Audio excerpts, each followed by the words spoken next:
ప్రభుజీ కర్మ సిద్ధాంతం అన్నారు కదా, అసలు కర్మ సిద్ధాంతం అంటే ఏంటి ప్రభుజీ? ఏం చెప్తోంది అసలు? మనం చెయ్యంది మనకి రాదు, మనం చేసింది తప్పకుండా మనకు వస్తుంది. ఇదే కర్మ సిద్ధాంతం.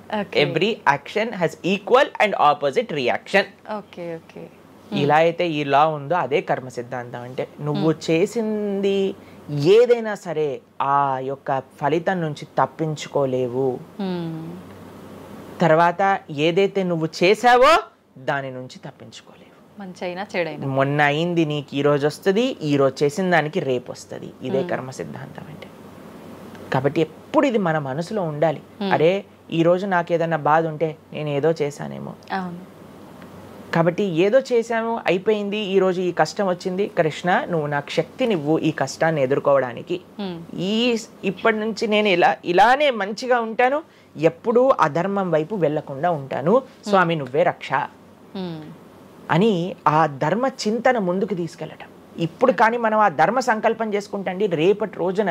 మరి చాలా మంది అంటే రేపు ఎవరు చూసారో లేదో, అయ్యా రేపు ఎవరు చూసారో లేదో అని కానీ మీ పిల్లవాడు చెప్పి నేను ఇప్పుడు కష్టపడను, రేపు నాకు ర్యాంక్ వచ్చాక నాకు ప్లేస్మెంట్ వస్తుందో లేదో నాకేం గ్యారంటీ ఉంది కాబట్టి నేను చదవను అన్నాడు అనుకోండి, ఏం చెప్తారు మీరు?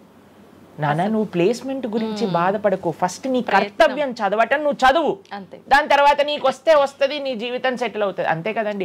మనం కూడా లేదు రేపు పొద్దున ఎవరు చూశారు స్వర్గాన్ని నరకాన్ని కాబట్టి నేను ఇప్పుడు ధర్మాచరణ చెయ్యను అని అంటే మీ పిల్లవాళ్ళు కూడా ఎక్కడైతే చదవను అని అంటారో అలానే మనం కూడా తయారవుతాం. చాలా మంది అండి పెద్దవాళ్ళు పిల్లలకి మాత్రం మంచి నీతులు చెప్తారు, కానీ వాళ్ళ దగ్గరకు వచ్చేసరికి వాళ్ళు ఆచరించడానికి రెడీగా ఉంటారు అనమాట. కాబట్టి మీరు ఒక్క విషయాన్ని ఆలోచించండి, మీరు ఏం చెప్తున్నారో అది మీరు ఫాలో అవుతున్నారా? పెద్దలు ఫాలో అవుతేనే అది పిల్లలు ఆచరిస్తారు, లేకపోతే ఆచరించరు. పిల్లలకి స్కూల్ ఎలానో మనకి భగవంతుడి యొక్క సృష్టి చేసిన ఈ ధర్మం అలాంటిది. కాబట్టి ఈ రెండిట్లో మనం చాలా జాగ్రత్తగా ఉండాలి. ప్రభుజీ చాలా మంది ఏ పని చేయాలన్నా కూడా ముందు వెనుక ఆలోచించి ప్రతిదీ జ్యోతిష్యాన్ని పట్టి దాని ప్రకారంగానే పనులు చేస్తూ ఉంటారు. నిజంగా జ్యోతిష్యాన్ని నమ్మొచ్చు అంటారా? జ్యోతిష్యం 100% కరెక్టే, కానీ జ్యోతిష్యాన్ని నువ్వెంత సీరియస్గా తీసుకోవాలి అది ఆలోచించాల్సిన విషయం. జ్యోతిష్య శాస్త్రం అది, శాస్త్రం ఎప్పుడూ కూడా కరెక్టే, కానీ మనకి ఎంత అవసరం అది. ప్రతిరోజు ప్రొద్దున లేవంగానే రాశి ఫలాలు ఏమైపోయాయి అని కొంతమంది చదువుతూ ఉంటారు. ప్రతి చిన్న విషయానికి ఈ రోజు ఏమైంది, ఈ రోజు ఎలా ఉంది, ఆ రోజు ఎలా ఉంది, సండే పేపర్లో వచ్చింది ఇంకా ఈ వారం ఎలా ఉండబోతుంది, ఇవన్నీ నీకు అవసరం లేదయ్యా.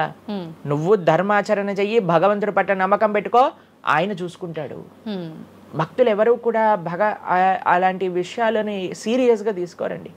ఎందుకంటే బృందావనంలో ఒక భక్తులు ఉన్నారనమాట. ఆయన అంటారు, మొత్తం అన్ని గ్రహాలు నీకు అనుకూలంగా ఉండి నువ్వు కృష్ణ భక్తుడివి కానీ అవ్వకపోతే అన్ని గ్రహాలు అనుకూలంగా ఉండి నీకేం లాభం. తర్వాత అంటాడు, అన్ని గ్రహాలు ప్రతికూలంగా ఉండి కానీ నువ్వు కృష్ణ భక్తుడు అయితే ఏవి నిన్ను ఏం చేయలేవు. ఎందుకంటే భగవంతుడు అలాంటి రక్షణ ఇస్తాడనమాట. మనకి భగవంతుడి దగ్గర ఆ శక్తి ఉన్నది. కాబట్టి మనము దేన్ని ఎంత సీరియస్గా తీసుకోవాలి? మనకి కావాల్సినది ఆధ్యాత్మికత, భక్తి. భగవంతుడి గురించి విన్నామా, భాగవత రామాయణాదులు శ్రవణం చేశామా, స్వామికి ఆరాధన చేసుకున్నామా, ఆలయానికి వెళ్ళామా, గోసేవ చేశామా, ధార్మికంగా ఉన్నామా, ఎవరికి ఏం చెడు చేయలేదా, మంచి అందరి గురించి కూడా మంచి ఆలోచిస్తున్నామా, ఒకళ్ళతో మంచిగా మాట్లాడుతున్నామా, ఎవరికి చెడు చేయట్లేదా, ఇంతవరకు నీ ఆలోచన ఉంటే సరిపోతుందండి. ఈ ధర్మచింతన మనకు కావాలి. అంతేకాని ఏమవుతుంది, నా రాసి ఏంటి, ఇదేంటి, ఇప్పుడు అంత పిచ్చి జనాలకి ఎలా పెరిగిపోయిందంటే ఒకళ్ళు అంటారు ఈ ఉంగరం పెట్టుకోమంటారు, ఒకళ్ళు అంటారు ఇలా నీ పేరు రాయి అంటారు, ఒకళ్ళు అంటారు నీ పేరులో ఏ ఏ ఏ ఏ ఎక్స్ట్రా రాయమంటారు. ఇవన్నీ ఏంటి మారిపోయాయి? ఇవన్నీ మార్చుకొని నీ ఆచరణ కానీ మారకపోతే, నీ థింకింగ్ కానీ మారకపోతే, నీ ధర్మం పట్ల ఉండే అనిరుక్తి కానీ పెరగకపోతే ఇవన్నీ చేసి ఏం లాభం? కాబట్టి మనం ఎసెన్స్ ఆఫ్ ధర్మ భగవంతుడి ఆరాధన. సవై పుంసాం పరో ధర్మో యతో భక్తిర్ అదోక్షజే. అటువంటి స్వామిని ఆశ్రయించటంలో మన టైం పెట్టాలి, కానీ ఇలాంటి చిన్న చిన్నవి చూసుకోవటం, వీటి కోసం మనం సమయాన్ని వేస్ట్ చేసుకోవటం మంచిది కాదు. జ్యోతిష్యం కరెక్టా? 100% కరెక్ట్. నీకెంత కావాలి అది నువ్వు ఆలోచన చేసుకో. పెళ్లి చేసుకోవాలి, గృహ ప్రవేశం చేసుకోవాలి, ఏదైనా పెద్ద పెద్ద ఉంటే అప్పుడు మీరు చూడాలి ముహూర్తం, వివాహం చేసుకోవటం కానీ లేదా ఏమంటాం మన గృహ ప్రవేశాది పెద్ద పెద్ద కార్యములకి చూసుకొస్తారు. ప్రతిరోజు, ప్రతి క్షణం, ప్రతి వారం, ప్రతి నెల. చాలా మందికి పొద్దున్నే చూడండి అసలు రోజు గడవదు. ఇలాంటి పిచ్చి పనులు ఆపాలి. ఫస్ట్ ప్రొద్దున పూట లేచి భగవంతుడి దగ్గరికి వెళ్ళి భగవంతుడికి నమస్కారం చేసి జపం చేసుకొని ధ్యానం చేసుకొని ఆలయానికి వెళ్ళి దర్శనం చేసుకొని భగవత్ చింతనలో ఉండండి. రోజులో ఏ కష్టం వస్తుందో దాన్ని ఎలా ఎదుర్కోగలో ఆ శక్తిని వస్తుంది. అంతేగాని ఏమున్నాయి రాశి ఫలాలు చదవటం వల్ల ఏం అవ్వదండి. కాబట్టి సొల్యూషన్ పైన కాన్సన్ట్రేట్ చేయండి, ప్రాబ్లం కోసం విశ్లేషణ చేయకూడదు. ఓకే ప్రభుజీ, చాలామంది ఇంట్లో నెగిటివ్ ఎనర్జీస్ ఉన్నాయి, దయ్యాలు తిరుగుతున్నాయి, లేదంటే ఎవరైనా ఒక పర్సన్కి దయ్యం పట్టింది అని చెప్పి చాలామంది ఎవరు ఇట్లా పంతుళ్ళు అట్లాంటి వాళ్ళ దగ్గరికి, మాంత్రికుల దగ్గరికి తీసుకెళ్ళడము, వాళ్ళు వదిలిస్తారని చెప్పటము, ఆ దయ్యం వీళ్ళని చాలా పీడిస్తుంది అని చెప్పడం, ఇలాంటివి చాలా వింటుంటాము సహజంగా. ఇదంతా నిజమే అంటారా ప్రభుజీ? అసలు దయ్యాలు అనేవి ఉన్నాయంటారా? ఆత్మలు, దయ్యాలు ఇవన్నీ ఉన్నాయండి, అది లేవు అని చెప్పలేము. ఉన్నాయి తప్పకుండా. ఎలా అయితే మీరు నెగిటివ్ ఎనర్జీ అంటారు కదా, నెగిటివ్ ఎనర్జీ ఎక్కడికి వస్తుందో తెలుసా అండి? నెగిటివ్ పీపుల్ దగ్గరకు వస్తుంది. ఎవరైతే ఎమోషనల్గా, ఎవరైతే స్పిరిచువల్గా, ఎవరైతే ఫిజికల్గా వర్నలబుల్గా ఉంటారో వాళ్ళ దగ్గరకు వస్తుంది. ఎవరైతే ఇంట్లో భగవద్ ఆరాధన ఉండదో, పూజ రూమ్లో ఏమీ లేకుండా చాలామంది, ఇప్పుడు మాకు చాలా విచిత్రం అనిపిస్తుంది కొన్నిసార్లు. మాకు ఈ ఇంటర్నెట్లో వీడియో చూసినప్పుడు వీళ్ళు చర్చ్లో ఉండే వాళ్ళందరూ దయ్యాలను వదిలిస్తూ ఉంటారనమాట. మాకు చాలా ఆశ్చర్యం ఏంటంటే వీళ్ళకే ఎందుకు దయ్యాలు పడుతున్నాయి అని. కాబట్టి ఎందుకు దయ్యాలు ఎవరైతే పర్సనాలిటీస్లోకి వెళ్తాయో తెలుసండి? ఎవరైతే క్లీన్లీనెస్ మెయింటైన్ చేయరో, ఓకే, ఎవరైతే సమయానికి స్నానం చేయటం కానీ, సమయానికి శుచిగా శుభ్రంగా ఇల్లు శుభ్రంగా ఉంచుకోవటం కానీ, దేవాలయంలో భగవంతుడి యొక్క మూర్తులకి చక్కగా ఆరాధన చేసి ధూపం, దీపం, నైవేద్యం, తోరణం, ఉత్సవాలు, పండగలు, యజ్ఞాది యాగాదులు ఇవన్నీ ఉన్న చోట ఎప్పటికీ నెగిటివ్ ఎనర్జీ అనేది ప్రవేశించలేదు. ఓకే. కానీ ఎక్కడైతే జనాలు డిమ్గా, డల్గా, ఎటువంటి వైబ్రెన్స్ లేకుండా ఎప్పుడు ఎమోషనల్ వర్నలబుల్గా బాధల్లో ఉంటూ, ఏ ఆధ్యాత్మికంగా లేకుండా, ఇల్లంతా గందరగోళంగా చెత్త చెదారంతో, ఎప్పుడైనా సరే ఫ్రెష్ ఫుడ్ కాకుండా స్టేల్ ఫుడ్, బయట సోర్స్ తెలియని ఫుడ్ వాటిని తినటం వల్ల అలాంటి మెంటాలిటీస్, అలాంటి నెగిటివ్ ఎనర్జీ ఈజీగా ఇటువంటి నెగిటివ్ ఎన్వైరన్మెంట్లోకి వచ్చేస్తుంది అనమాట. ఓకే. కానీ ఎప్పుడైతే మనం వైబ్రెంట్గా భగవన్నామ చక్కగా బొట్టు పెట్టుకొని చక్కగా మంచిగా సాంప్రదాయంగా రెడీ అయ్యి, చీర సాంప్రదాయం, మన సాంప్రదాయం మన చీర అండి. భారతీయత మగవాళ్ళైతే ధోతి కుర్తా, ఇంతకుముందు ఉండేది శిఖ. ఎంత చక్కగా బొట్టు పెట్టుకొని చక్కగా అలంకరణ చేసుకొని ఇంట్లోకి వెళ్ళంగానే అసలు ఆ ధూపం యొక్క సువాసన వచ్చి చక్కగా పసుపచ్చతో మన గడప నుంచి స్టార్ట్ చేస్తే పైన తోరణం, కింద ముగ్గులు. అసలు ఒక సనాతన సాంప్రదాయం, ఒక హిందూ యొక్క ఇంటికి వెళ్తే ఏ దయ్యం అలాంటి ఇంట్లోకి వెళ్ళగలుగుతుంది చెప్పండి? మన సినిమాలలో మీరు చూసి ఉంటారు, దయ్యాలు ఎక్కడుంటాయి? పాతబడ్డ బంగ్లాలలో, ఎక్కడో క్లోజ్ చేసిన గెస్ట్ హౌస్లలో ఉంటాయి, అంతేనా? నిజం ప్రభుజీ. ఏదైనా దేవాలయంలో దయ్యం ఉండటం మీరు చూసారా ఎక్కడైనా? ఎందుకు ఉండదు? ఎందుకంటే అక్కడ భగవద్ ఆరాధన జరుగుతుంది కాబట్టి. ఏ ఇంట్లో అయితే నిరంతర భగవద్ ఆరాధన ఉంటుందో, ఏ ఇల్లు అయితే వైబ్రెన్స్ గా ఇంటి బయట ముగ్గు నుంచి ప్రారంభమై ఇంటి లోపల దేవాలయంలో దీపము నిరంతరము కూడా ఉంటుందో, భగవద్ ఆరాధన జరుగుతుందో, భగవన్నామ జపం జరుగుతుందో, శాస్త్రాన్ని పారాయణ చేస్తున్న విష్ణు సహస్రనామం, హరే కృష్ణ మహామంత్ర కీర్తన, యజ్ఞము, యాగము, ఉత్సవాలు చేస్తూ, అటువంటి ఇంట్లో అటువంటి వ్యక్తులకి ఎప్పుడూ రాలేదండి. ఎవరైతే తన నుదిటిన తిలకాన్ని అలంకరణ చేసుకొని చక్కగా సాంప్రదాయంగా ఉంటారో, శుచి శుభ్రత పాటిస్తారో, చక్కగా ఆలయానికి వెళ్ళి గోసేవ, చెప్పండి అలాంటి వాళ్ళకి ఎప్పుడైనా ఇలాంటి నెగిటివ్ ఎనర్జీ అటాక్ అవుతుందా అంటే అస్సలు కాదు.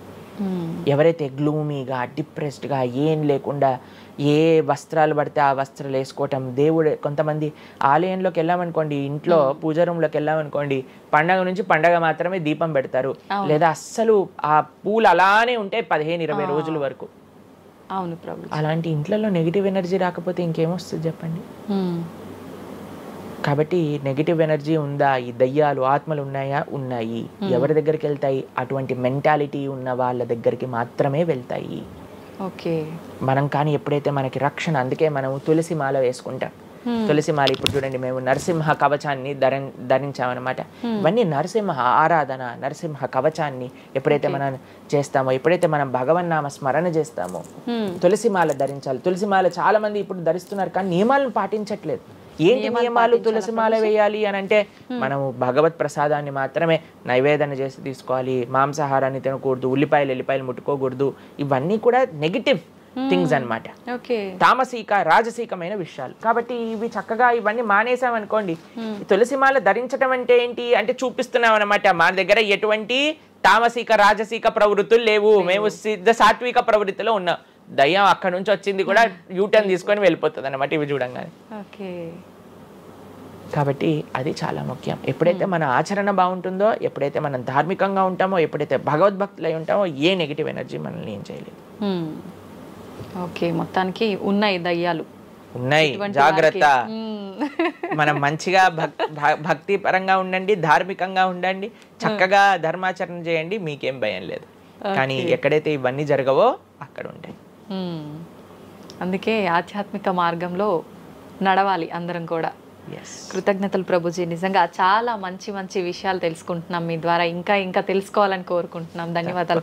ప్రభుజీ, మనం ఇవి ఆచరించాలి అని అంటే తెలుసుకోవాలి, తెలుసుకున్నవి ఆచరణలో పెట్టాలి అని అంటే మనం నిత్యం అంటే పొద్దున్న లేచిన దగ్గర నుంచి భగవంతుని స్మరణలో ఉండాలా? అసలు ఎవరిని స్మరించుకోవాలి, ఏ రకంగా స్టార్ట్ చేయాలి డే అని? చూడండి, ఒక రోజు మనకు వచ్చింది అంటే అది భగవంతుడి యొక్క కృప వల్లే కదండి. అవును, ఈరోజు మనకి ఈ జన్మ వచ్చింది అని అంటే స్వామిని స్మరించాలి. హరి హరి హరి హరి అని అంటా మనం, హరి అష్టకము అని అంటాం అనమాట. హరినామస్మరణతో ప్రారంభం చేయాలి రోజు అని చెప్తారు. భగవంతుడికి, మన ఆచార్యులకి, గురువులకి అందరికీ ఒకసారి నమస్కారం చేసుకోవాలి. పృథ్వీని నమస్కరించాలి, ఎందుకంటే ఆవిడ మన జనని. కానీ ఆవిడ మనల్ని భరిస్తుంది కదండి. మనం ప్రతిరోజు అడుగు పెడుతూ ఉంటాం పృథ్వీ పైన, వివిధ రకమైన కృత్యములు చేస్తూ ఉంటాం అనమాట. కాబట్టి ఫస్ట్ లేవంగానే, ఎంతమందికి అలవాటు ఉందో లేదో తెలియదు కానీ ఫస్ట్ లేవంగానే భూమాతను స్మృశించాలి. శ్లోకములు ఉన్నాయండి, శ్లోకములు నేర్చుకోగలిగితే నేర్చుకోండి. కానీ ఆ భావన, అమ్మా నీ పైన అడుగు పెడుతున్నాను కదా, మమ్మల్ని క్షమించు, మమ్మల్ని రక్షించు అనే ఒక భావనతో మనము నేలని స్పృశించి నమస్కరించుకోగలిగితే అది చాలా అద్భుతమైన విషయం అనమాట. దాని తర్వాత మనం భగవంతుని స్మరించి పృథ్వీని స్పృశించి నమస్కరించుకొని మన గురువులకి, ఆచార్యులకి నమస్కారం చేసుకొని, మీకు ఒక విషయం చెప్తాను. అన్నిటికంటే ముందు 2 అక్షరాలతో ప్రారంభమయ్యేది రోజు పూర్వకాలంలో, హరి అని. ఇప్పుడు కూడా 2 అక్షరాలతో ప్రారంభం అవుతుంది, కాఫీ అని. కరెక్ట్. కాఫీ అనకుండా పక్కన పెట్టి హరి అనటంలో నిద్ర లేవాలి. ఓకే, నిద్ర లేసిన వెంటనే స్నానం ఆచరించాలి. మీకు ఆ విషయం తెలుసా అండి? స్నానం అనేది సనాతన ధర్మంలో చాలా ముఖ్యమైన విషయం. మనము చాలామందికి అర్థం కాదండి, స్నానం లేకుండానే రోజును ప్రారంభం చేసేయటము, వంటింట్లోకి వెళ్ళిపోవటము, తర్వాత టిఫిన్ చేసేయటము, ఇలాంటివన్నీ చేస్తూ ఉంటారు. చాలా పెద్ద తప్పది. మనం ప్రొద్దున లేవంగానే భగవంతుని స్మరించుకొని ముందు చేయవలసింది స్నానము. స్నానంలో కూడా గంగే చ యమునే చైవ గోదావరి సరస్వతి నర్మదే సింధు కావేరి జలేస్మిన్ సన్నిధిం కురు.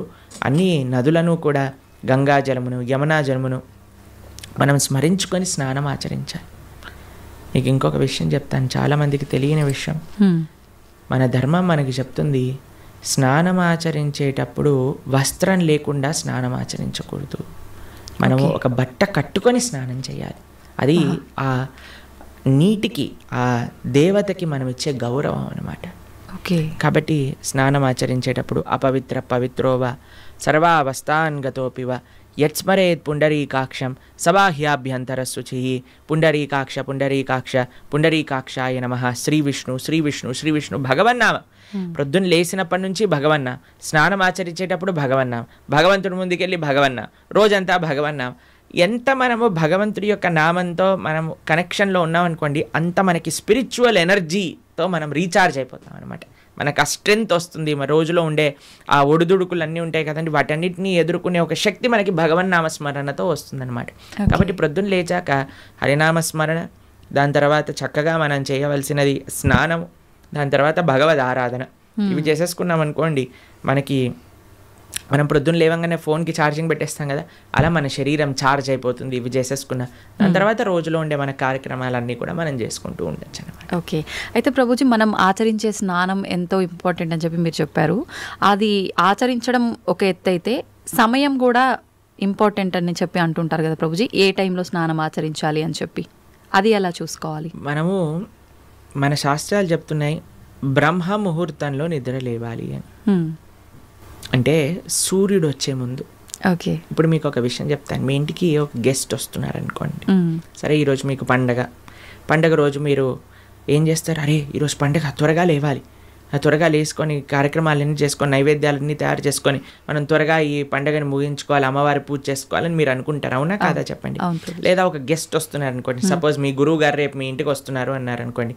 మీ గురువు గారు ఇంటికి వచ్చాక బయట నాక్ చేశాక మీరు లేచి స్నానం చేసి రెడీ అవుతారా? లేదా ఆయన వచ్చే ముందే అన్ని సదుపాయాలన్నీ కూడా సక్రమంగా చేసుకొని పెట్టుకుంటారా చెప్పండి? వచ్చే ముందే చేస్తారు. అంతే కదండి. ఎవరైనా గెస్ట్ వచ్చినా, మన ఇంటి గురువులు వచ్చినా ఎవరో ఒకళ్ళు అలా చేసుకుంటాం కదా. సూర్య భగవానుడు ప్రత్యక్షంగా మనకి భగవంతుడి యొక్క స్వరూపం మనకి దర్శనమిస్తున్నారు. ఆయన ప్రతిరోజు ఉదయించే ముందే మనం నిద్ర లేవాలి. దాన్ని బ్రహ్మ ముహూర్తము అని అంటారు. సూర్యోదయం కంటే ముందు మనం నిద్రలేచి మన యొక్క స్నానాది కార్యములన్నీ పూర్తి చేసుకొని మనం రెడీగా ఉండాలి సూర్యుడిని స్వాగతించడానికి. మన యొక్క భగవన్నామ స్మరణ చేసుకుంటూ మనం రెడీ అయిపోతాం అనమాట. అందుకే సంధ్యావందనాది కార్యక్రమములు మనం ప్రొద్దున పూట, మధ్యాహ్నం పూట, సాయంకాలం పూట 3 పూటలు చేస్తాం అనమాట. ఆయన ఎవరికి చేస్తున్నాము అని అంటే సూర్యమండలంలో మధ్యలో ఉన్న భగవంతుడికి మనం చేస్తున్నాము. కానీ ఆయన మనకి భగవంతుడిని దర్శింపజేసే ఒక ప్రత్యక్షమైన క్యారియర్. ఓకే. కాబట్టి మనం ఆయన వచ్చే ముందే మనం నిద్ర లేవాలి. ఆయన రాకముందే మన యొక్క నిత్య కృత్యములన్నీ కూడా పూర్తి చేసుకొని మనము ఆధ్యాత్మిక కార్యక్రమంలో నిమగ్నమై ఉండాలి. ఓకే. మీరు చూడండి, ప్రొద్దున పూట లేవటం అనేది అటు మన ఆరోగ్యరీత్యా, అలానే సామాజిక పరంగా, అలానే మన ఆధ్యాత్మికంగా, శారీరకంగా, అన్ని మానసికంగా అన్ని విషయములలో మనకి మంచి చేస్తుంది. అందుకే early to bed and early to rice keeps a man healthy, wealthy and wise అని అన్నారు. కాబట్టి ప్రొద్దున పూట బ్రహ్మ ముహూర్తంలో నిద్ర లేచి స్నానం ఆచరించవలే. ఇది ప్రతి సనాతన ధర్మానికి సంబంధించిన వారు తప్పక ఆచరించాల్సిన ఒక పద్ధతి. ఓకే. అయితే ప్రభుజీ, మనం మాట్లాడుకున్న దాంట్లో ఇంకొకటి భగవంతుడి ఆరాధన.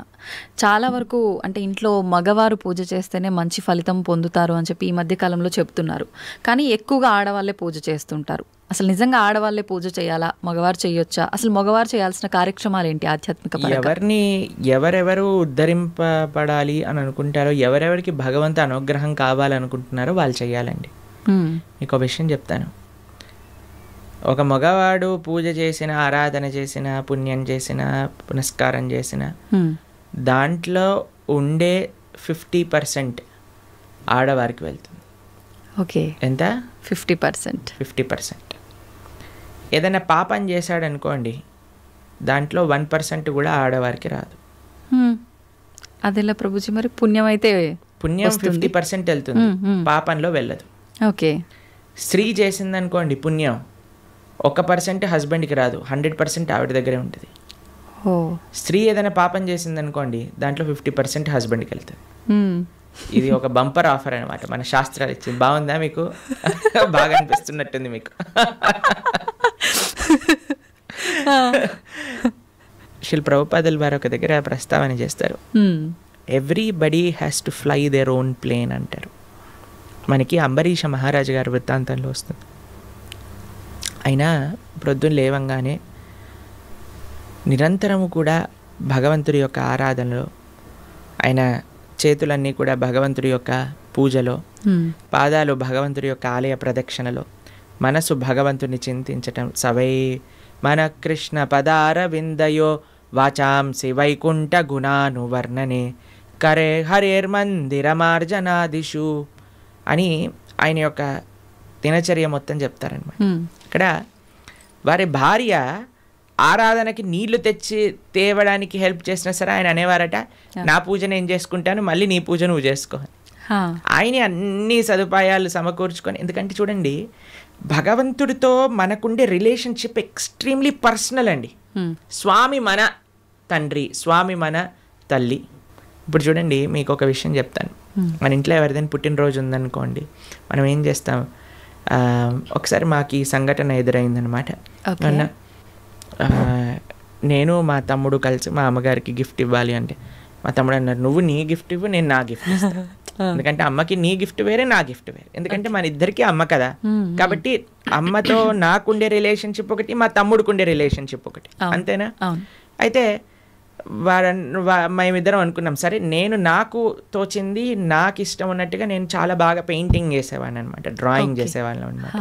అయితే నేను ఇచ్చేస్తాను, నేను ఏదో ఒకటి స్కెచ్ చేసిస్తాను అంటే మా తమ్ముడు అన్నాడు, నేను ఏదో ఒకటి తయారు చేస్తాను, ఏదో ఒక బొమ్మ లాంటిది ఏదో ఒకటి తయారు చేస్తాను, ఇస్తాము అని ఇద్దరం వేరు వేరు చేసి ఇచ్చామన్నమాట. అంటే ఎందుకు అని అంటే మనకి మన ప్రేమను వ్యక్తపరచుకునే మార్గం ఒకటి, ఒక ఇంట్రెస్ట్, ఒక టాలెంట్, ఒక way of expressing hour love ఉంటుంది, అంతే కదా. అలానే భగవంతుడితో కూడా ఒక భర్త తన కర్తవ్యం, అరే నేను భగవంతుడి యొక్క మార్గంలో, నాకు భగవంతుడు అవసరము, అందరికీ భగవంతుడు అవసరమే కదండి. ఆయన అందరికీ తండ్రి, తల్లి, పిత, పరమాత్మ అందరికీ ఆయనే. కాబట్టి మనం ఎలా ఆలోచించాలి అని అంటే, ఒక హస్బెండ్ తన ఆరాధన తాను చేసుకోవాలి, ఒక వైఫ్ తన ఆరాధనలోకి సంబంధించిన విషయములని సమకూరుస్తుంది, వంట చేసిస్తుంది, పూలమాలలు కట్టిస్తుంది. దాని తర్వాత వారి హస్బెండ్ వెళ్ళిపోయాక వైఫ్ తన ఆరాధన తాను చేసుకుంటుంది, పిల్లలు వచ్చి దండం పెట్టుకుంటారు, ఏదో అమ్మ నాన్నలకి ఇద్దరికి హెల్ప్ చేస్తారు, అందరు కలిసి ఆరాధన ఒకటి ఉంటుంది, ఒక్కొక్కళ్ళు కలిపి ఆరాధన ఉంటుంది అన్నమాట. కాబట్టి ఏదో స్త్రీలు చేస్తే ఇల్లంతా బాగైపోతుంది అనే భ్రమలో నుంచి బయటపడండి, మీకు 1% పుణ్యం రాదు. కాబట్టి జాగ్రత్తగా మీ పూజ మీరు చేసుకోండి, మీరు బాగుపడాలి అని అనుకుంటే. కాబట్టి పురుషులు తప్పకుండా ఆరాధన చేయాలి. పురుషులు ఆరాధన చేస్తున్నారు కదండి, స్త్రీలు వదిలేయకూడదు.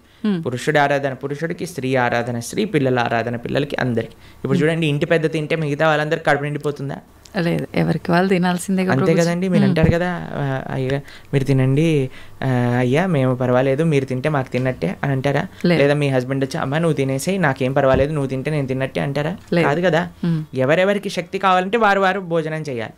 అలానే మనం కూడా మనకి శక్తి కావాలి, మనకి భగవంతుడి యొక్క కృప కావాలి అంటే మనం భోజనం చేస్తే ఎలా అయితే మనకి శక్తి వస్తుందో మనము ఆరాధన చేసుకుంటే అలా మనకి భగవంతుడి యొక్క కృప అనేది లభిస్తుంది.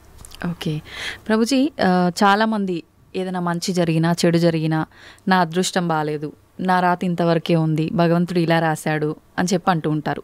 నిజంగా అంటే మన చేతిలో ఏముండదా, మనం చేసే పనులను బట్టి మన లైఫ్ని డిసైడ్ చేసుకోవడం, భగవంతుడు పుట్టినప్పుడే అవన్నీ డిసైడ్ చేసి ఇలా అని చెప్పి చూస్తాడా? మనకి ఒక సర్కమ్స్టెన్స్ ఇస్తాడండి భగవంతుడు. చాయిస్ ఎప్పుడు మన చేతుల్లోనే ఉంటుంది, మనం ఏం చేయాలి అని. ఫర్ ఎగ్జాంపుల్ మీకు ఒక విషయం చెప్తాను. ఒకరికి ఇల్లు రాసుంది, ఒకళ్ళ ఇల్లు మీకు మీ జీవితంలో కలుగుతుంది అని రాసి ఉంటుందండి. కానీ ఆ ఇంట్లో ఏం చేస్తారనేది మీ చేతుల్లో ఉంది. ఓకే, ఇల్లు వస్తుందనే వరకు మాత్రమే మన చేతుల్లో ఉంది. ఇంట్లో ఏం చేస్తాం, మనం ఒక చక్కటి పూజ చేసుకుంటామా, పునస్కారం చేసుకుంటామా, లేదా 10 మందిని పిలిచి మందు పోసి డాన్స్లు వేస్తామా అనేది మన చేతుల్లో ఉంది. మీరు కానీ మంచి ఆరాధన చేసుకున్నారనుకోండి, ఆ పుణ్యాన్ని బట్టి మీకు నెక్స్ట్ ఏమవుతుందో రాసింది. లేదు మనం తప్పు చేసామనుకోండి, ఆ తప్పు బట్టి నెక్స్ట్ కర్మ ఏర్పడుతుంది అనమాట. What is return is what you will get. మనకేం వస్తుంది అని, దాంతో మనం ఏం చేస్తాము అనేది రాసలేదు, అది మనకు వదిలేశాడు భగవంతుడు. మన విచక్షణతో మంచి మనస్సుతో మనం దాన్ని ఆచరణ చేయాలి. అంటే మన చేతిలో ఉన్నట్టే 100% మన చేతుల్లో ఉంది.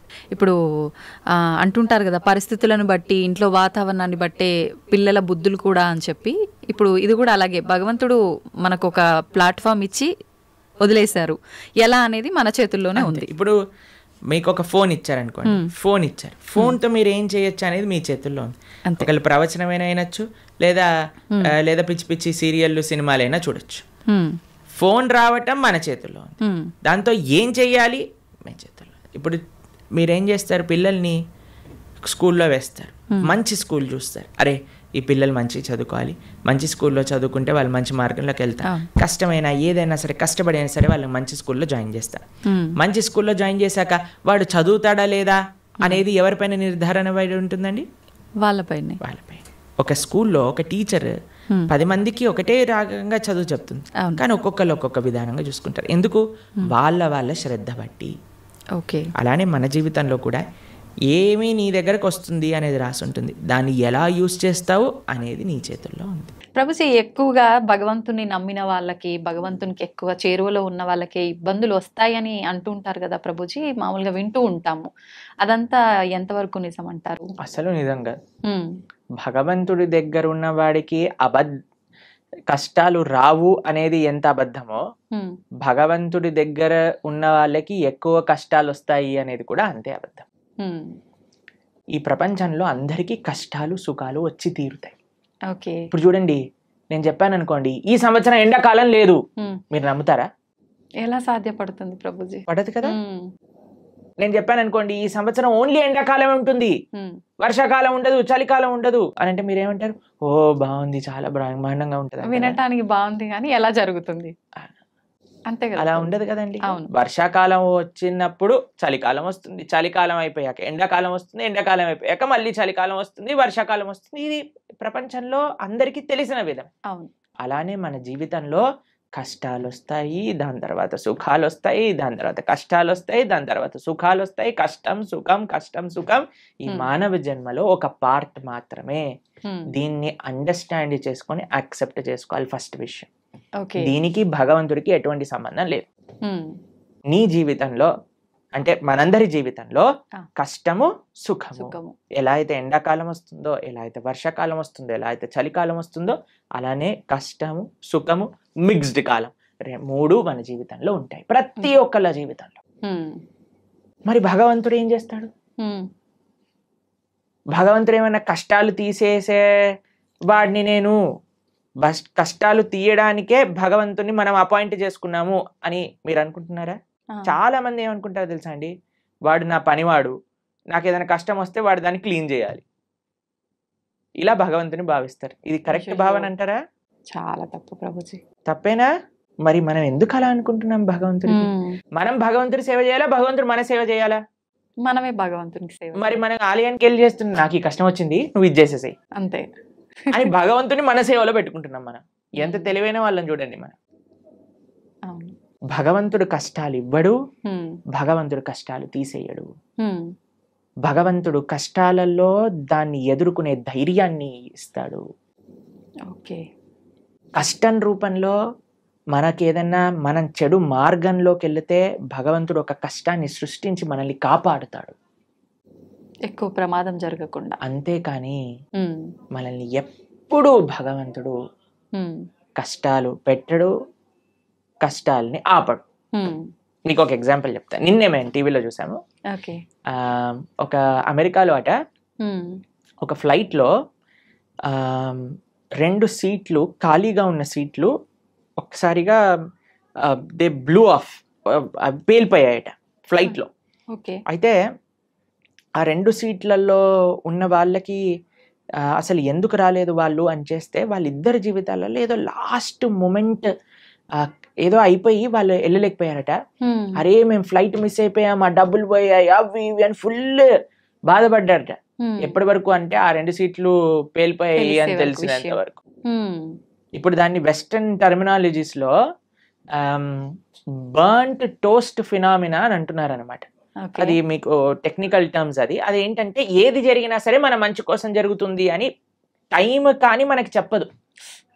ఇప్పుడు మనకి ఈ రోజు ఈ కష్టం వచ్చింది అని అనుకున్నా, ఇప్పుడు సపోజ్ మనకి కాలు ఇరిగింది అని మనం అనుకున్నా, ఒక యాత్రకి వెళ్ళలేదు, తర్వాత తెలిసింది ఆ యాత్ర బస్సే బోల్తా పడిపోయింది. ఇప్పుడు ఏం కాలు ఇరగటం బెటరా, బస్ నుంచి కింద పడిపోవటం బెటరా? కాలు ఇరగటమే బెటర్, అంతే కదండి. కాబట్టి మనకి ఈ రోజు దేవుడా నాకెందుకు అలా చేసావు, నాకెందుకు ఈ అన్యాయం చేసావు అని అంటే, వెయిట్ చేయి స్వామి, నీకే తెలుస్తుంది దేవుడు నీకు అన్యాయం చేయలేదని. మనకు ఆ ఓపిక లేదంటే, ఓపిక లేదు, అర్థం చేసుకోగలిగే ఆలోచన లేదు. మనకేంటి వెంటనే అయిపోవాలి, ఇది నాకు ఇలా 2 minutes లో మ్యాగీ రెడీ అయిపోయింది, 2 minutes లో నాకు కష్టం ఎందుకు పోవట్లేదు అని మనం తయారైపోయినాం.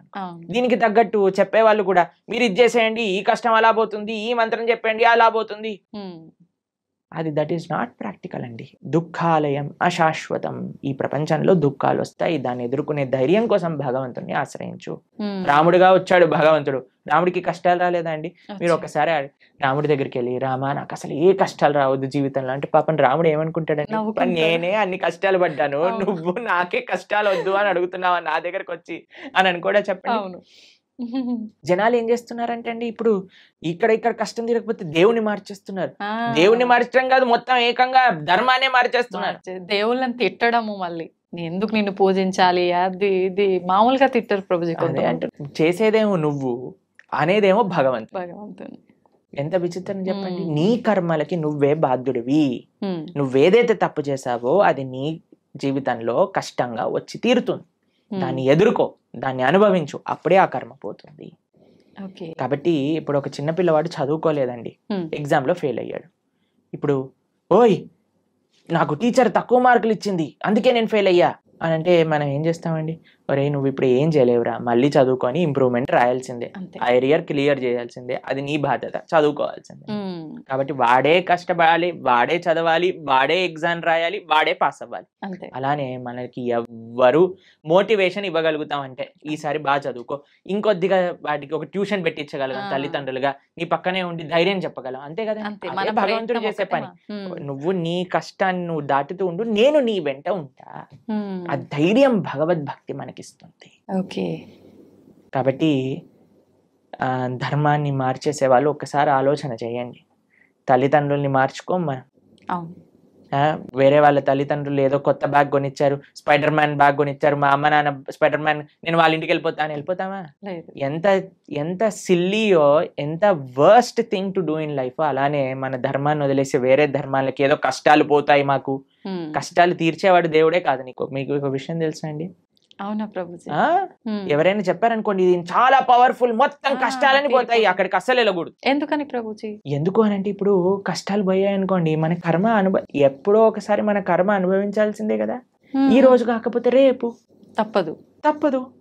కాబట్టి నీ కష్టం ఈ రోజు మాయమైపోయింది అని అనుకోండి, ఈ రోజు మాయమైపోతుంది, రేపు వస్తుంది, దాన్ని నువ్వు తప్పించుకోలేవు. అంటే మనం చేసుకునే కొన్ని పుణ్య కార్యాల వల్ల మన పాపాలు తొలగిపోయే అవకాశం ఉంటుంది అని అంటారు కదా ప్రభుజీ. దాంట్లో భాగంగా పుణ్యము, మంచి పనులు పుణ్యాన్ని ఇస్తాయి, చెడు పనులు పాపాన్ని ఇస్తాయి. ఓకేనా?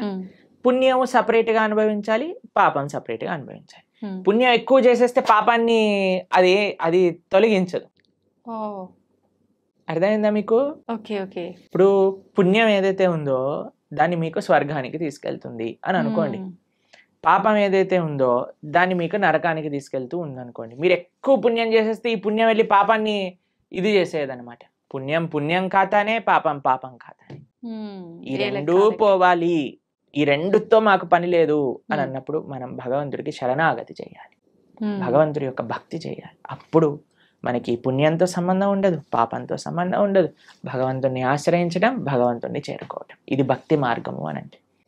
కాబట్టి ఫస్ట్ పాపాచరణ మానుకోవటం మనుష్యత్వం, మనుష్యత్వంలో పుణ్యాచరణ, మంచి మనిషిగా మారటం, మంచి మనిషిగా మారిన తర్వాత ధర్మాన్ని తెలుసుకొని భక్తిని ఆశ్రయించి భక్తుడుగా మారటం. ఇట్లా 3 స్టేజెస్ ఉన్నాయి.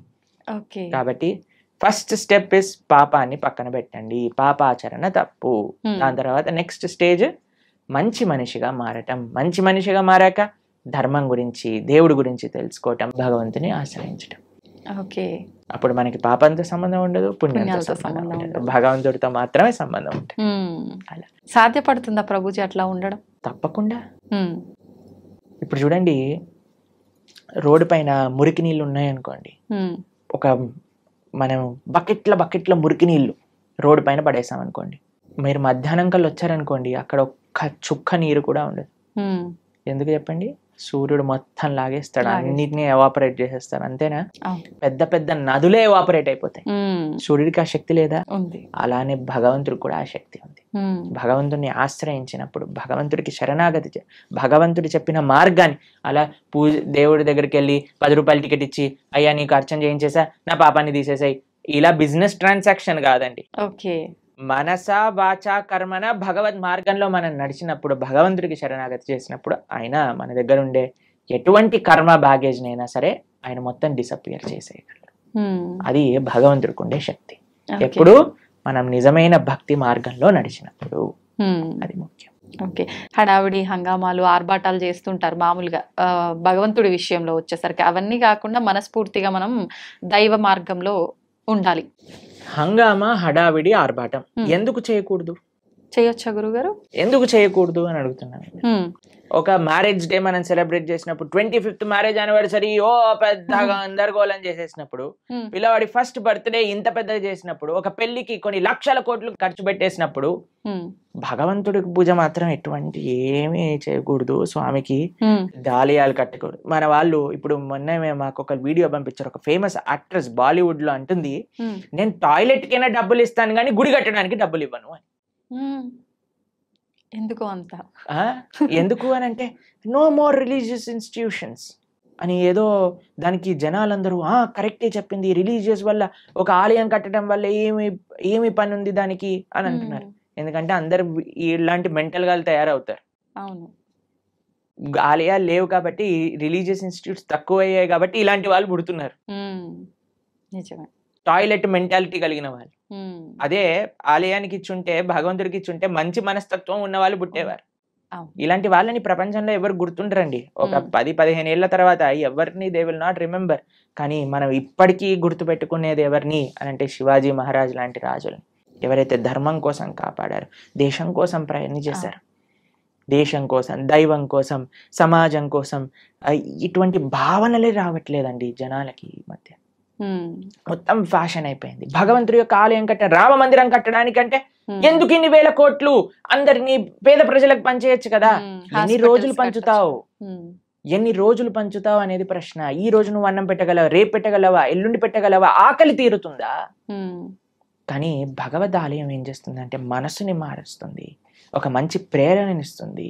ఒక ఆలయం దేన్ని విషయాలకి కేంద్రం చూడండి మీరు. ఒకటి ఆర్ట్, కల్చర్, ట్రెడిషన్, హెరిటేజ్, ఎన్నిటిని నిలుపుకుంటుంది రామమందిరం. ఒక మందిరం మీరు చూసారంటే ఎన్ని వ్యవస్థలు, పూలు అమ్ముకునే వాళ్ళకి మందిరం, ఒక ఫార్మింగ్ చేసే వాళ్ళకి మందిరం, ఒక ఆర్ట్స్ నేర్చుకునే వాళ్ళకి మందిరం, భగవంతుని ఆశ్రయించిన వాళ్ళకి మందిరం. ఒక మనసులో ఒక ఉత్సాహం, ఒక నమ్మకం, ఒక విశ్వాసం, ఒక ధైర్యం కావాలంటే గుడికి వెళ్తామండి. మీరు మీ జీవితంలో ఎప్పుడైనా వెళ్ళారా అలా? అందరం వెళ్ళే ఉంటాం కదా. ధైర్యం కావాలి.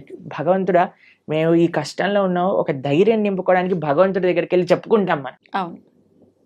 ఎక్కడికి వెళ్తాం ధైర్యం కావాలంటే చెప్పండి. అసలు ఈ ప్రపంచంలో ఎక్కడైనా ఏ ప్రదేశం ఉందా ధైర్యం కోసం వెళ్ళడానికి? మీరు థియేటర్కి వెళ్తే ధైర్యం వస్తుందా? లేదు. పార్క్కి వెళ్తే ధైర్యం వస్తుందా? లేదు. షాపింగ్ మాల్కి వెళ్తే ధైర్యం వస్తుందా? భగవంతుడి దగ్గరికి వెళ్తే ధైర్యం వస్తుంది. ఆ నమ్మకం, ఆ విశ్వాసం, ఆ పట్టుదల. ఏదో ఒక ఇన్స్టిట్యూషన్ మన కల్చర్ని, మన ఆర్ట్ని, మన ట్రెడిషన్ని, మన సాంప్రదాయాన్ని నేర్పించే ఇన్స్టిట్యూషనే మందిరం. కాబట్టి మనకి వీ వాంట్ ఎవ్రీథింగ్. ఎప్పుడైనా మీరు హైదరాబాద్ లో ఈ 5 స్టార్ హోటల్ కట్టబోతున్నారు, వాడిని అడిగారండి, ఎందుకు 5 స్టార్ హోటల్ కడుతున్నావు, నీ పక్క నుండే స్లమ్ లో అన్ని డబ్బులు బంచేసాయి, 1 స్టార్ హోటల్ కట్టి సరిపోతుంది అని మనం ప్రశ్నిస్తామండి? లేదు. ఎందుకు? మనకు కావాలి. ఎవరైనా 700 crores 1000 crores పెట్టి మూవీస్ తీస్తే వాడికి వెళ్ళి చెప్తామా, ఒరే నువ్వు ఈ మూవీ తీయకరా, మేమందరం ఏం పర్వాలేదు, చూడకపోయినా పర్వాలేదు, నువ్వు 1000 కోట్లు పనిచేసే జనాలకి అని చెప్తారా అండి ఎవరైనా? లేదు. దీంట్లో మనకి ఏం ప్రాబ్లం లేదు. కానీ ఎప్పుడైతే భగవంతుడికి ఏదన్నా సేవ చేస్తున్నారనుకోండి, భగవంతుడికి అభిషేకం చేస్తే వెంటనే పాలేంటి అని అంటారు. నేను చూసానండి సినిమా హీరోల కట్అవుట్లకి పాలాభిషేకాలు చేస్తూ ఉంటారు. రాజకీయ నాయకులకి, కరెక్ట్ రాజకీయ నాయకుల విగ్రహాలకు పాలాభిషేకం. అప్పుడేమైంది మన నీతి?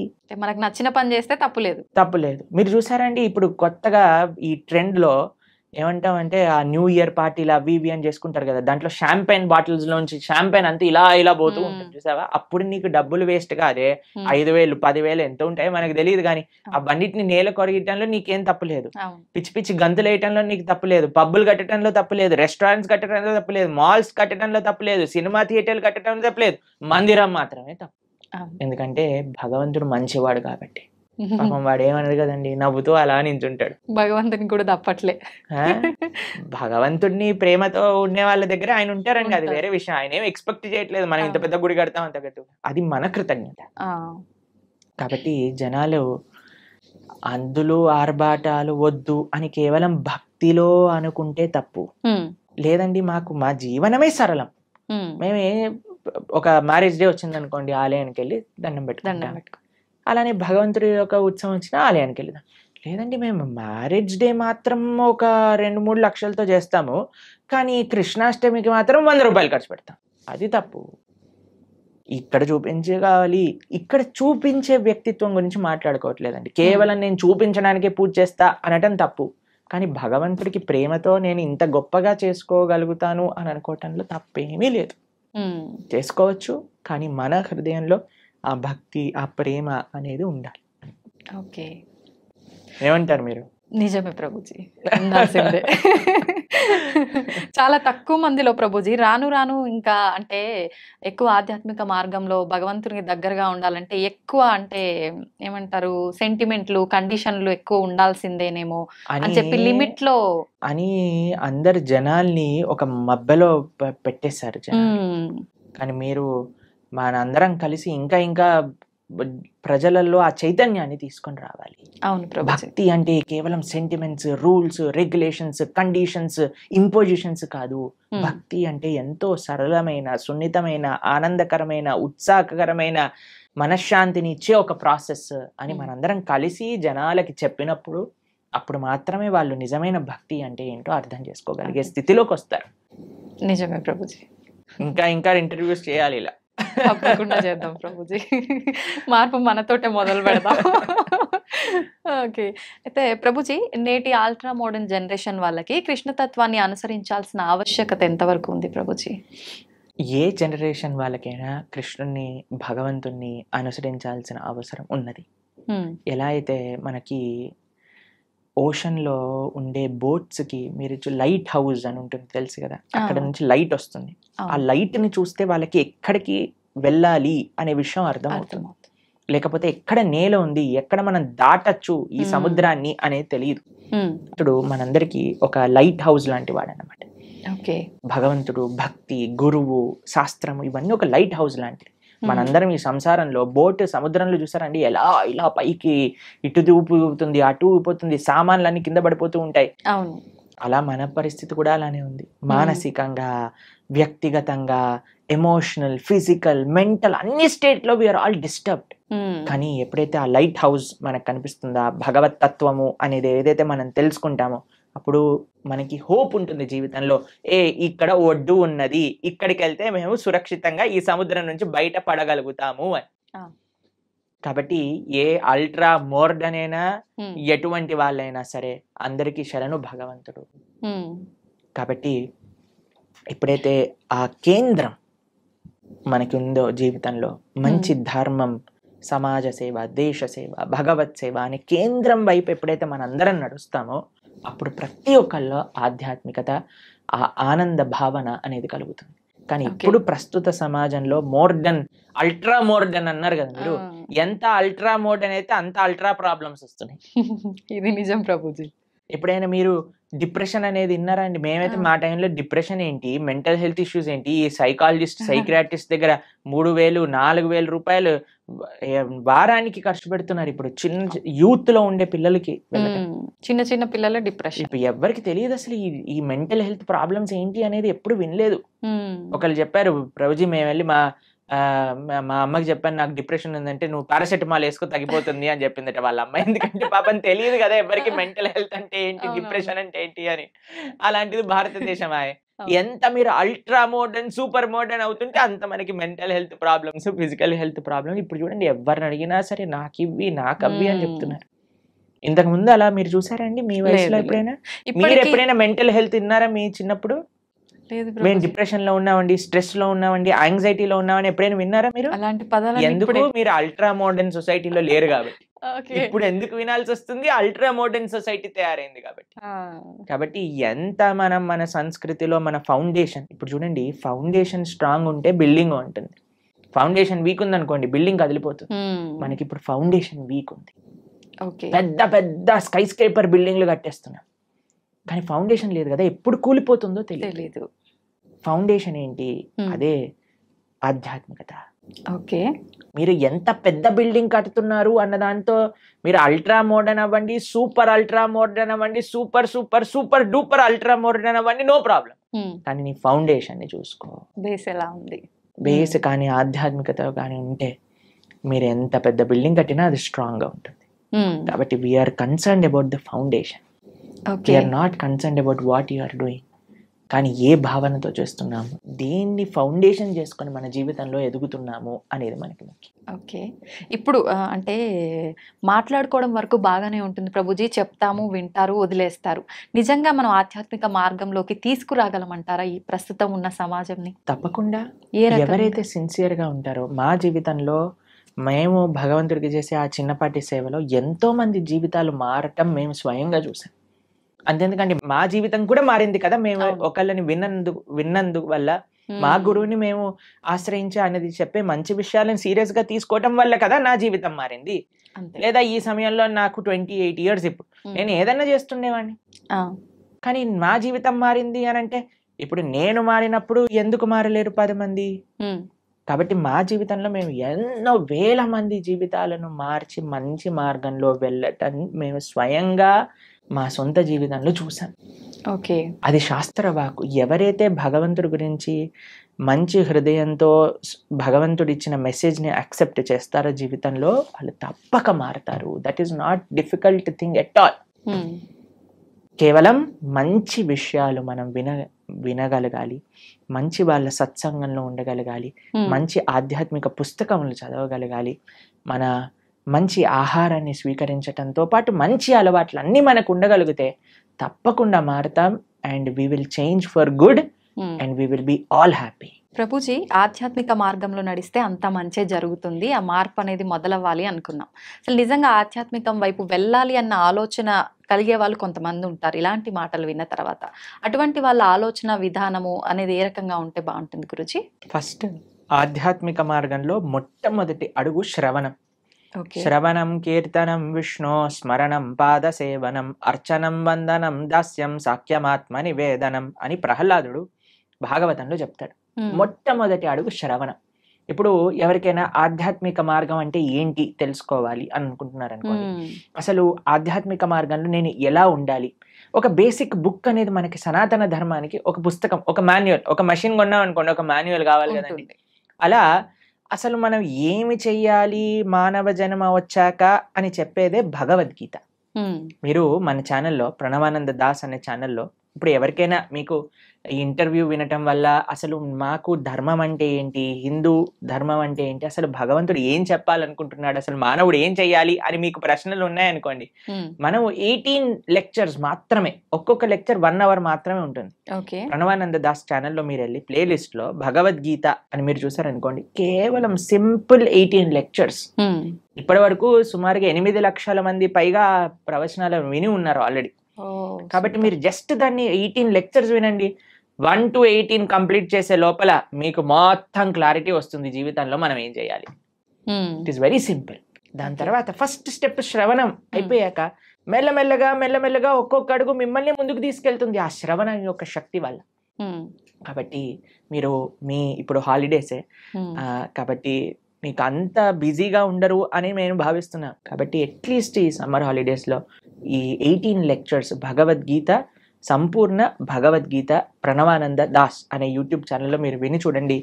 మేము చాలా సింప్లిఫైడ్ వేగా అందరికీ సనాతన ధర్మం గురించి ఎక్స్ప్లెయిన్ చేసే ప్రయత్నం చేశాం ఆ వీడియోస్లో. కాబట్టి మీరు చూసి మీ యొక్క భావనలు వ్యక్తపరచండి. తప్పకుండా I think that will be a guiding light for everybody. ఎందుకంటే భగవద్గీత శాస్త్రమే అటువంటిది. కాబట్టి ఇది ఫస్ట్ స్టెప్. ఎందుకంటే అన్ని స్టెప్స్ ఒకసారి చేయకూడదు కదండి. నెక్స్ట్ ఇంటర్వ్యూలో సెకండ్ స్టెప్ గురించి మాట్లాడుకుందాం. ఇప్పుడు ఫస్ట్ స్టెప్ భగవద్గీత 18 lectures వినటం. ఓకే. శ్రవణం.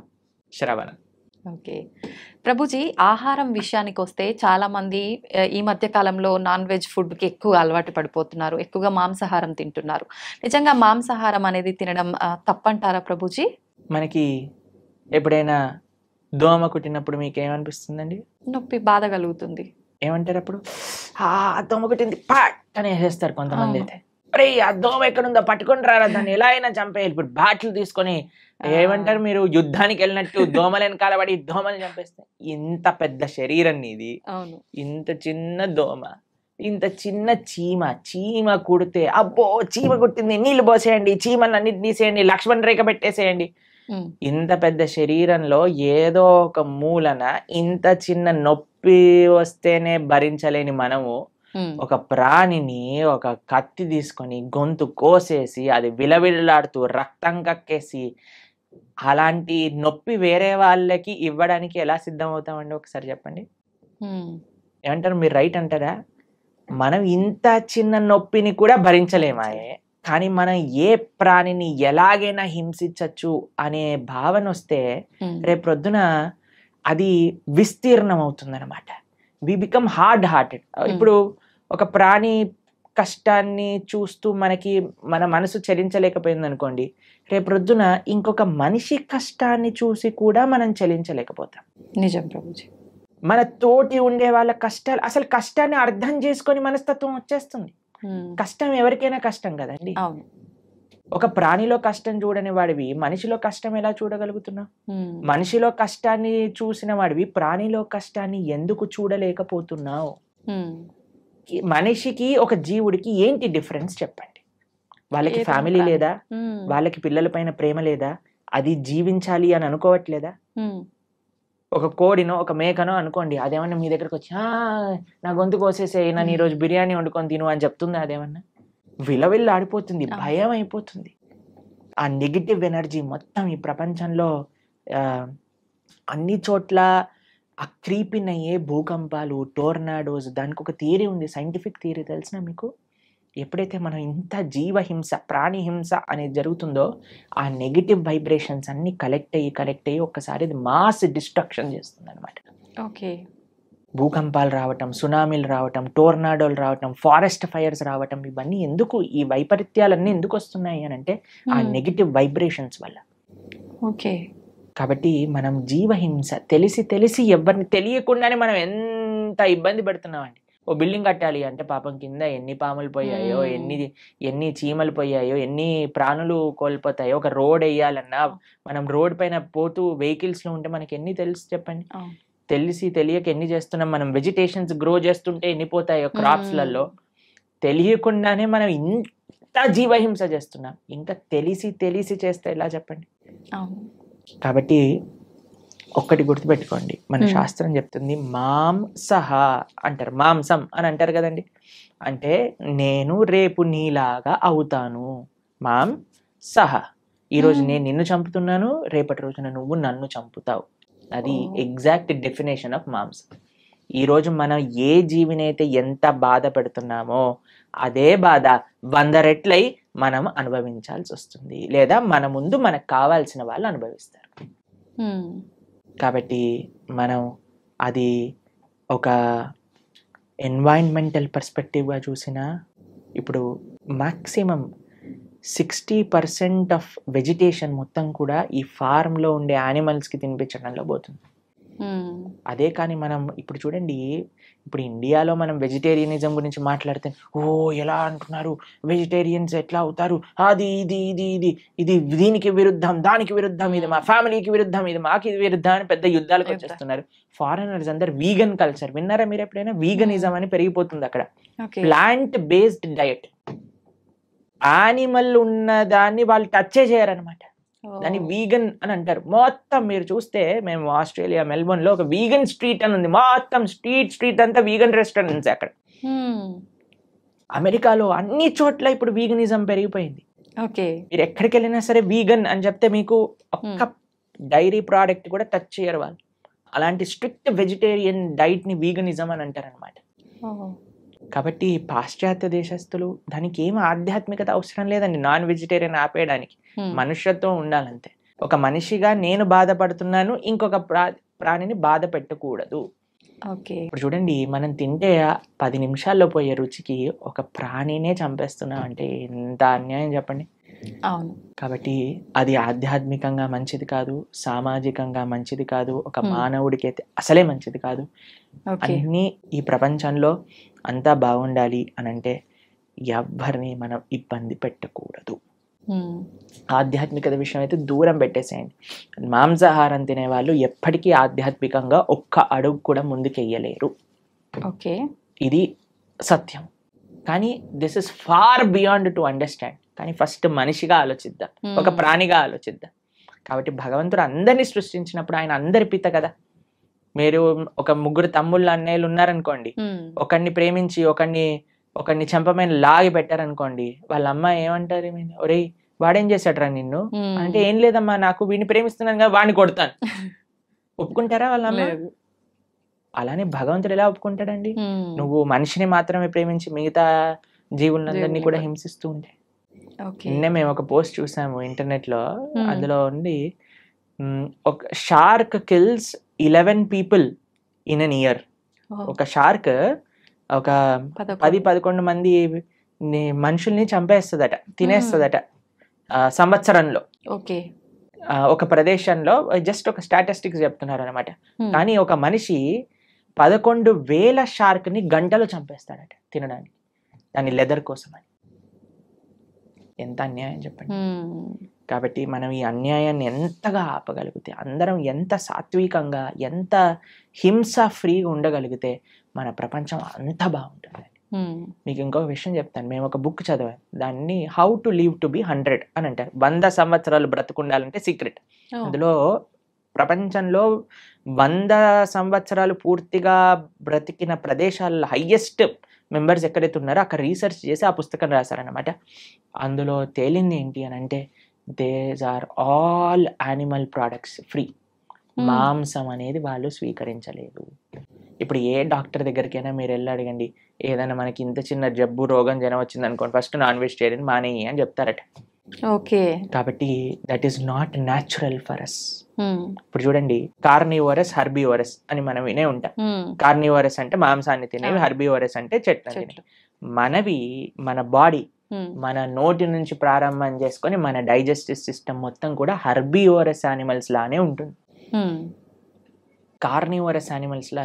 తర్వాత కొంతమంది అంటారు, మనకి ఈ 2 కూరలు ఉన్నాయి కదా ఇక్కడ, అంటే కూరలు ఉంటే నువ్వు పచ్చి మాంసాన్ని పట్టుకొని తినొచ్చు కదా, కానీ వండుకొని ఎందుకు తింటున్నావు నువ్వు?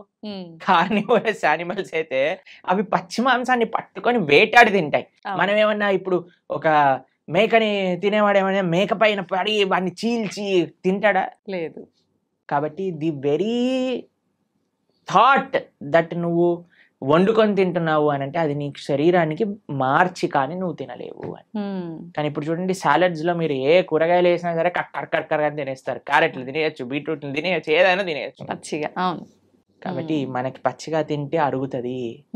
ప్లస్ మన digestive system, carnivorous animals digestive system చాలా చిన్నగా ఉంటుంది, ఎందుకంటే అది వచ్చేస్తుంది బయటకు వెళ్ళిపోతుంది. కానీ మనది మాత్రం లాంగ్ ఇంటెస్టైన్, స్మాల్ ఇంటెస్టైన్, అవి డైజెస్ట్ చేసి దాన్ని న్యూట్రియంట్ కాంప్లెక్స్ చేసి అన్ని శరీరానికి ఎనర్జీ అందించి అప్పుడు కానీ బయటకు వస్తుంది. కార్నివరస్ యానిమల్స్ చూసాను నాలుకతోటి నీళ్లు తాగుతాయి, మనం ఎలా చేస్తామని మన నోటితో తాగుతాం. కాబట్టి ఇవన్నీ దేర్ ఆర్ మెనీ రీజన్స్. అటు సైంటిఫికల్గా చూస్తే, అటు హ్యూమన్ మేకప్ విధంగా చూస్తే, ఎలా చూసినా సరే ఒక మనిషి వెజిటేరియన్ గానే ఉండాలి. He cannot kill any living బీ. అయితే ప్రభుజీ, ఇది సృష్టికి విరుద్ధం అయినప్పుడు భగవంతుడు ఎందుకు దీన్ని ఆపలేకపోతున్నాడు మరి? అయితే ఇది తినొచ్చు, ఆ జంతువులు పుట్టిందే మానవులు తినటానికి అని ఎవరైనా మీకు సర్టిఫికెట్ ఇచ్చారా? ఉంటారు కదా, భగవంతుడు ఇచ్చాడా చెప్పండి. భగవంతుడు ఆపట్లేదు అని మీరు అన్నారు కదా, కానీ భగవంతుడు తిను అని ఎక్కడేం చెప్పాడా?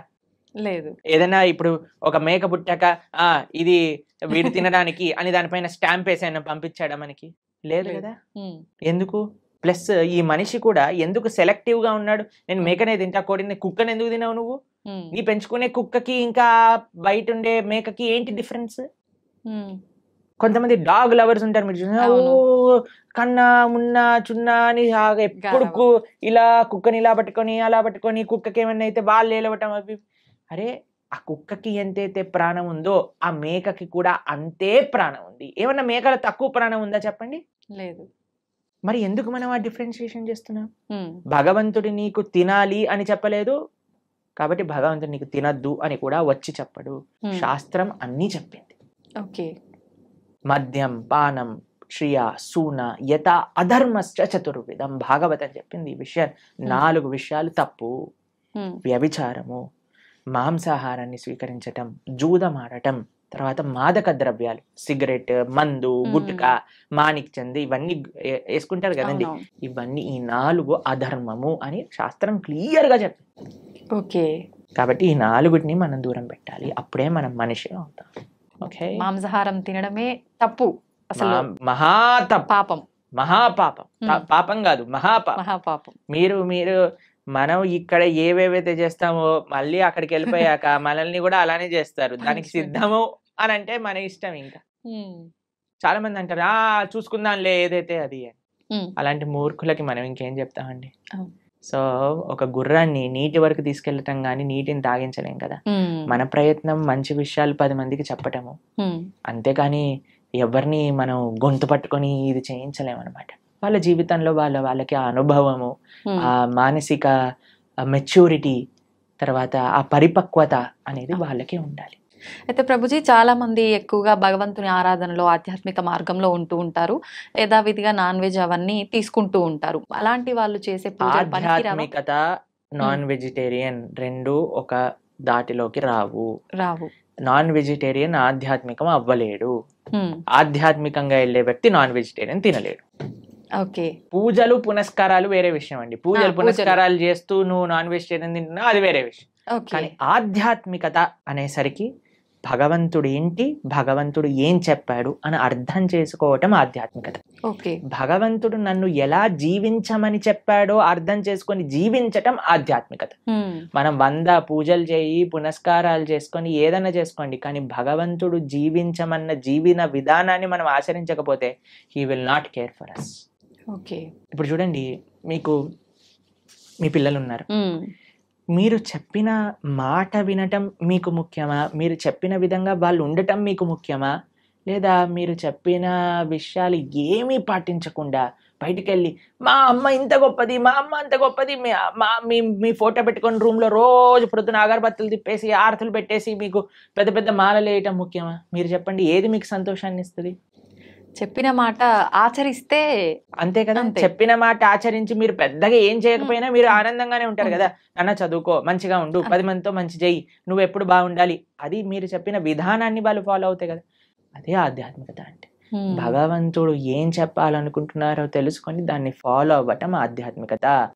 భగవంతుడు ఫోటోలు పెట్టి ఓ ఓ అని తిప్పేటాల ఆధ్యాత్మికత కాదు. ఎప్పుడు వరకు మనం ఆయన మార్గాన్ని ఫాలో అవ్వకపోయినంత వరకు. ఒక్కసారి మనం ఆయన చెప్పే విధానాన్ని ఫాలో అవుతూ మిమ్మల్ని ప్రేమతో, ఇప్పుడు చూడండి, మీ పిల్లలు మీరు చెప్పిన విషయాలు అన్నీ మంచిగా విని మీ పుట్టినరోజు రోజు ఒక గ్రీటింగ్ కార్డ్ చేసి మీకు చాలా సేపు కష్టపడి ఒక గ్రీటింగ్ కార్డ్ చేసి ఇచ్చారనుకోండి, మీకు ఎంత సంతోషం ఇస్తుంది. అరే మా పిల్లలు ఎంత బంగారు కొండలరా, నేను చెప్పిందన్ని మాటలు వింటారు, నాకు ఇంత ప్రేమ గ్రీటింగ్ కార్డ్ తీసుకొచ్చారనిపిస్తుందా? అలానే భగవంతుడు కూడా మనం ఎప్పుడైతే ఆయన మాటలు విని ఆయన ఆరాధన చేస్తామో అప్పుడు ఆయనకు అంత సంతోషం వస్తుంది. మీ మాటలు ఎప్పుడు వినకుండా, మిమ్మల్ని ఎప్పుడు పట్టించుకోకుండా బర్త్డేకి మాత్రం పెద్ద గిఫ్ట్ తీసుకొచ్చాయి, ఏంది ఈ గిఫ్ట్, అరే కనీసం ఎవడడిగాడు నిన్ను అని అంటారు, అంతే కదా. అలానే భగవంతుడు మన పూజలు కూడా అలానే అనిపిస్తాయి. ఇది ఖచ్చితంగా అందరూ తెలుసుకోవాల్సిన విషయం, అంతే కదా. అయితే ప్రభుజీ, పిల్లల టాపిక్ వచ్చింది కాబట్టి నేటి బాలలే రేపటి పౌరులు అంటారు. అయితే అటువంటి పిల్లల్ని మనం పెంచే విధానము కరెక్ట్గా ఉండకపోవడం వల్ల అంటే ప్రభావం పడుతుందా, లేదంటే విద్యా వ్యవస్థ ప్రభావం ఏమైనా ఉంటుందా ప్రభుజీ? అన్ని ప్రభావం. మనం పెంచే విధానం, విద్యా వ్యవస్థ, టీచర్లు, మీడియా, వాళ్ళు చూపించేవి, వాళ్ళు ఉండే ఫ్రెండ్స్, అన్నిటినీ ప్రభావం ఉంటుంది. కరెక్ట్, అన్నీ కూడా జాగ్రత్తగా ఉండాలి. ఇప్పుడు అన్నిటినీ మార్చేయలేం కదండి. మన వంతు మన మార్పు మనతోటి ప్రారంభం అవ్వాలి. కాబట్టి ఇప్పుడు చూడండి, అందరి పిల్లలకి హాలిడేస్ టైం. ఇప్పుడు మీ హాలిడేస్ లో మీ పిల్లలకి ఏం నేర్పిస్తున్నారు? ఎన్నో మంచి ఆధ్యాత్మిక కేంద్రములలో సేవా మాధ్యమంగా సమ్మర్ క్యాంప్స్ జరుగుతున్నాయి. మన ఇస్కాన్ హైదరాబాద్లో సమ్మర్ క్యాంప్స్ చేస్తున్నారు, మేము ఆదిలాబాద్లో రేపు సమ్మర్ క్యాంప్ చేస్తున్నాం. పిల్లలకి కనీసం సెలవులు వచ్చినప్పుడైనా మంచిగా సేవ చేసుకునే ఒక అవకాశాన్ని ఇవ్వండి. గోశాలకి తీసుకెళ్ళండి, శ్లోకాలు నేర్పించండి, మ్యూజిక్, మన క్లాసికల్ మ్యూజిక్ నేర్పించండి, క్లాసికల్ డాన్స్ నేర్పించండి. మన కల్చర్కి ఎంత దగ్గరగా మనకి సమయం ఉన్నప్పుడు, ఇప్పుడు స్కూల్ ఉన్నప్పుడల్లా అంటే కష్టమే, కానీ అట్లీస్ట్ ఫెస్టివల్స్ టైంలలో మనకి ఇలా సమ్మర్ హాలిడేస్ వచ్చినప్పుడు, వింటర్ వెకేషన్స్ వచ్చినప్పుడు మనం ఏదైనా మంచి ఆధ్యాత్మిక ప్రదేశానికి తీసుకెళ్ళటం, అక్కడ ఉండే మంచి వ్యక్తులతో కల్పించటం, మాట్లాడించటం, వాళ్ళకి కల్చర్ని ఇంట్రడ్యూస్ చేయటం, ఇలా కానీ మన శక్తియుతంగా మనం ప్రయత్నించి, ఇప్పుడు చూడండి, we can do our best. దాని తర్వాత ఇంకా వాడికి జీవితంలో ఏం చేసుకుంటారో అనేది వాళ్ళ ఇష్టం. కానీ మనము ఇవ్వకపోతే మన తప్పు అవుతుంది. కాబట్టి వాట్ వీఆర్ సేయింగ్ ఇస్, అందరు పేరెంట్స్ కూడా మీ వైపు నుంచి మీరు ప్రయత్నం చేయండి. ఇప్పుడు సమ్మర్ హాలిడేస్ వచ్చాయి, మంచి ఆధ్యాత్మికంగా, అలానే విశేషాలు అన్నీ కూడా నేర్పించేటట్టుగా మంచి విశేషాలు నేర్పించండి. మ్యూజిక్లో మంచి విశేషాలు, డాన్స్లో మంచి విశేషాలు, శ్లోకాల్లో మంచి విషయం, అన్నిట్లో మంచి ఉంది. ఆ మంచిని నేర్పించండి అని చెప్తున్నాను అంతే. ఓకే. కాబట్టి సమయం ఉన్నప్పుడు పిల్లల్ని ఎంగేజ్ చేయాలండి. పిల్లలకి ఫ్రీ టైం ఇస్తే వాళ్ళు పాడైపోతారు. కాబట్టి మీకు సమయం ఉన్నప్పుడు మీరు కానీ హాలిడేస్లో వాళ్ళని ఎంగేజ్ చేయలేదనుకోండి, ఫోన్కి అడిక్ట్ అయిపోతారు, టీవీకి అడిక్ట్ అయిపోతారు, తర్వాత టెలివిజన్కి అడిక్ట్ అయిపోతారు. ఇవన్నీ మనకు వద్దు అన్నప్పుడు వాళ్ళని మార్నింగ్ టిల్ నైట్ స్కిల్స్లో ఎంగేజ్ చేయండి. స్విమ్మింగ్ నేర్పించండి, ఇన్స్ట్రుమెంట్స్ నేర్పించండి, ఎక్సర్సైజ్కి తీసుకెళ్ళండి. బయట ఎంత వీలైతే అంత మనం ఉంచడానికి ప్రయత్నం చేయాలి. మీరు బయట ఉండాలి. మీరు ఫోన్ పట్టుకొని కూర్చున్నాడు అనుకోండి, వాడు ఫోన్ పట్టుకొని కూర్చుంటాడు. కాబట్టి let us all use this time nicely. ఈ సమయం మనకి ఏదైతే ఉందో దాన్ని బాగా యూజ్ చేసుకొని పిల్లల్ని ఒక మంచి ట్రాక్లో పెట్టేటట్టుగా మనం ముందుకు తీసుకెళ్ళాలి. మీ అందరికీ మంచి వేసవి సెలవులలో మంచి ఆధ్యాత్మిక మార్గం వైపు మీరు నడుస్తూ మీ పిల్లల్ని నడిపిస్తారు అని భావిస్తూ హరే కృష్ణ. Thank you Prabhuji. నిజంగా మీరు చెప్పినవన్నీ వింటుంటే నిజంగా ఇదంతా నిజమే కదా, ఎందుకు ఎక్కడ మిస్ అవుతున్నాం అందరం ఇవన్నీ పాటించడంలో అనిపిస్తోంది ప్రభుజీ. ప్రతి ఒక్కరికి కూడా అలా అనిపించాలనే కోరుకుందాం, మార్పు మొదలవ్వాలనే కోరుకుందాం ప్రభుజీ. చాలా మంచి విషయాలు తెలియజేశారు. Thank you Prabhuji. హరే కృష్ణ. హరే కృష్ణ ప్రభుజీ. హరే కృష్ణ.